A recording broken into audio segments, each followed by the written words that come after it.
Puji Tuhan, kita jumpa lagi dalam program Doa Pagi GPDI Budi Mulia.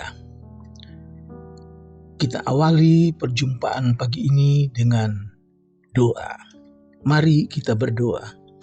Kami datang kepadamu, Bapa yang ada di dalam sorga, mengucap syukur Tuhan pertemukan kami lagi dalam program Doa Pagi. Sebelumnya kami membaca firman Tuhan, sebelum kami berdoa bersama-sama, mohon Tuhan pimpin program ini dari awal sampai selesai. Jadikan kami umat Tuhan yang rindu, yang haus untuk mendengarkan firman Tuhan. Terpujilah namamu Yesus. Kami mulai dengan mengucap syukur dalam nama Tuhan Yesus Kristus. Haleluya. Amin. Bapak, Ibu, Saudara sekalian, saya bacakan Amsal pasal 20 ayat yang ke-6. Amsal pasal yang ke-20 ayat yang ke-6. Banyak orang menyebut diri baik hati, tetapi orang yang setia, siapakah menemukannya? Haleluya. Banyak orang menyebut dirinya baik hati, tetapi orang setia, siapakah menemukannya? Saudara, tema saya berikan setia menantikan Tuhan. Ketika kita menjadikan Yesus sebagai Tuhan dan Juru Selamat kita, maka kita harus menyerahkan hidup ini kepada Tuhan. Apapun yang terjadi, berarti kita harus belajar untuk tetap bersabar, untuk tetap mengasihi Tuhan, dan tetap menantikan Dia.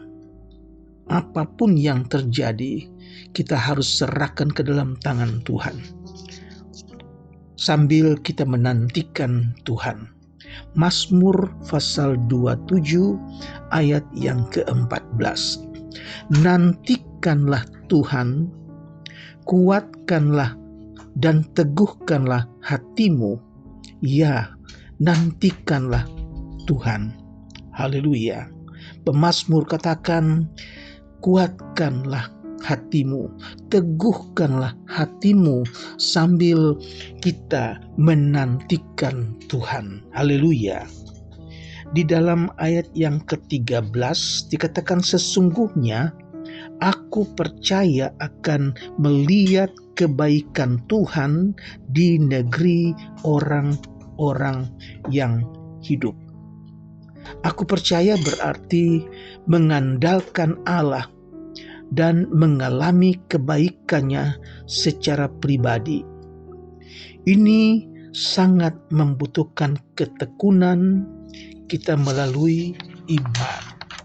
Untuk itu kita harus belajar sabar, kita harus belajar bertekun ketika kita merasakan bahwa hidup kita ini adalah untuk menantikan Tuhan.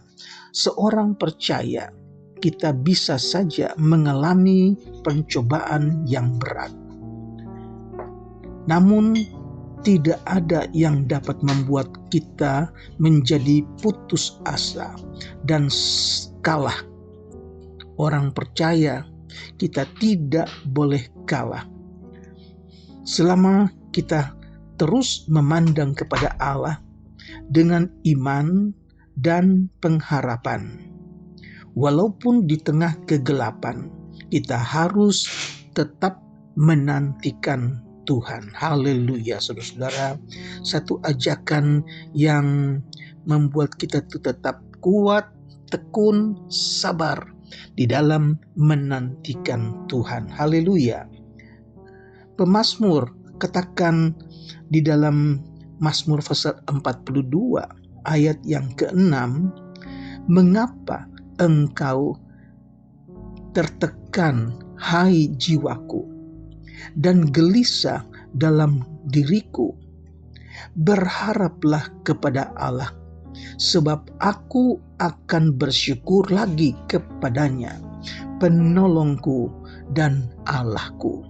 Pemazmur katakan, Allah lah penolongku, Allah lah penyelamatku. Maka dia bertanya kepada jiwanya, mengapa engkau tertekan? Mengapa engkau gelisah di dalam diriku? Berharap, dia mengajak jiwanya untuk berharap kepada Allah, bersyukur kepada Allah. Haleluya. Mazmur pasal yang ke-25 dikatakan, ya, sama seperti orang yang menantikan engkau tidak akan mendapat malu. Orang yang menantikan Tuhan berarti orang yang mengharapkan Tuhan, orang yang percaya kepada Tuhan, yang menaruh harapannya kepada Tuhan, tidak akan mendapat malu karena Tuhan adalah penolong. Yang mendapat malu ialah mereka yang berbuat khianat dengan tidak ada alasan. Kita tidak perlu malu kalau kita tetap setia mengandalkan Tuhan. Bahkan mereka yang berkhianat, mereka yang mundur dari iman kepada Tuhan, mereka itu dikatakan adalah orang-orang yang harus malu. Tanpa alasan mereka tinggalkan Tuhan. Nah, banyak orang percaya gagal dalam ujian kesetiaan ini. Dan memang berita-berita, pengalaman-pengalaman kita melihat bahwa banyak orang-orang percaya, banyak orang-orang beriman mundur. Mereka gagal dalam ujian iman. Ketika kita belum mendapat pertolongan Tuhan, ketika doa-doa kita belum dijawab, kita langsung putar haluan, yaitu kita mencari pertolongan orang lain atau pertolongan dari dunia ini.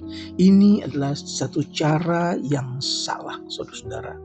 Karena Alkitab katakan, terkutuklah orang yang mengandalkan manusia, yang mengandalkan kekuatannya sendiri, dan yang hatinya menjauh dari Tuhan.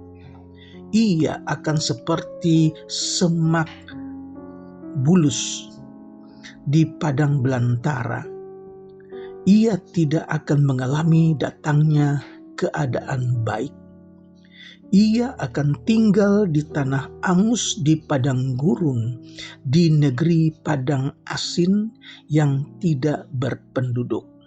Yeremia pasal 17 ayat yang ke-5 dan yang ke-6. Jadi orang-orang yang mundur dari Tuhan, orang-orang berkhianat kepada Tuhan, mereka ini akan mengalami hal-hal yang buruk, saudara-saudara. Dalam Ulangan pasal 29 ayat 23, orang yang berbuat degil di mata Tuhan, dia merasa bahwa Tuhan tetap menyayangi dia, Tuhan tetap mengasihi dia, padahal orang-orang ini dibuang oleh Tuhan. Saudara, mengapa orang-orang percaya bisa langsung putus asa, bisa langsung tidak berdaya ketika mereka terkena masalah sedikit saja? Saudara, sesungguhnya pribadi yang tangguh tidak dihasilkan melalui kemudahan dan kenyamanan. Saya ulangi, sesungguhnya pribadi yang tangguh tidak dihasilkan melalui kemudahan dan kenyamanan, tetapi pribadi yang tangguh dibentuk melalui masalah. Pribadi yang tangguh dibentuk melalui kesukaran, melalui tantangan, bahkan melalui kerja keras, bahkan air mata. Saudara, kita begitu mudah berjanji untuk setia kepada Tuhan saat dalam masalah, saat dalam kesulitan. Namun setelah ditolong Tuhan, kita lupa dengan janji kita lupa dengan komitmen kita untuk mengasihi Tuhan dan untuk setia kepada Tuhan. Saudara, belajar dari pengalaman-pengalaman masa lalu, perlu kita memperbaiki diri. Tuhan selalu siap sedia menolong kita, tetapi Ia juga ingin melihat kesabaran kita. Dia juga ingin melihat kesetiaan kita kepadanya. Haleluya, saudara. Dalam Ulangan pasal 29 ayat 19, aku akan selamat walaupun aku berbuat degil. Saudara, nah, di antara umat pilihan Allah akan ada orang yang hidup menurut kemauan dosa, namun tetap percaya bahwa mereka akan selamat. Dalam Perjanjian Baru, orang-orang dalam gereja pun yang mengaku memiliki damai sejahtera.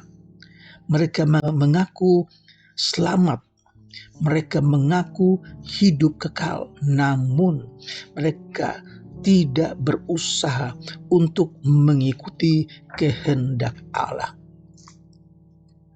1 Yohanes pasal yang kedua ayat 4. Barang siapa berkata, aku mengenal Dia, tetapi ia tidak menuruti perintahnya, ia adalah seorang pendusta dan di dalamnya tidak ada kebenaran. Saudara, pendusta, seorang yang tidak memiliki kebenaran di hadapan Tuhan, dia tidak selamat, saudara-saudara. Oleh sebab itu, kita perlu belajar dari pengalaman bahwa menantikan Tuhan bukan berarti kita sudah bebas dari masalah, sudah bebas dari pencobaan, tetapi kita mempunyai penolong. Kita mempunyai Tuhan yang membela kita. Wahyu pasal 22 ayat 19. Dan jikalau seorang mengurangkan sesuatu dari perkataan-perkataan kitab nubuat ini, maka Allah akan mengambil bagiannya dari pohon kehidupan dan dari kota kudus, seperti yang tertulis di dalam kitab ini. Haleluya. Apalagi sekarang ini kita dengarkan lagi banyak lagi pengajaran-pengajaran yang baru, pengajaran-pengajaran yang menyesatkan, bahwa Yesus bukan satu-satunya yang menjadi juru selamat. Seorang yang berbuat baik pun bisa selamat. Saudara, jangan sampai saudara terbawa, jangan sampai saudara terpengaruh dengan pengajaran-pengajaran yang baru. Tetap aminkan, tetap percaya bahwa Alkitab adalah firman Allah. Alkitab adalah ilham dari Allah. Bukan Alkitab mengandung firman Allah. Bukan Alkitab berisi firman Allah. Tetapi Alkitab adalah firman Allah. Haleluya. Tuhan kiranya memberkati Bapak, Ibu, Saudara sekalian untuk tetap setia menantikan Tuhan. Tetap setia di dalam kesabaran, kesetiaan, karena Tuhan adalah pembela kita. Tuhan adalah penolong kita. Puji Tuhan, Tuhan memberkati.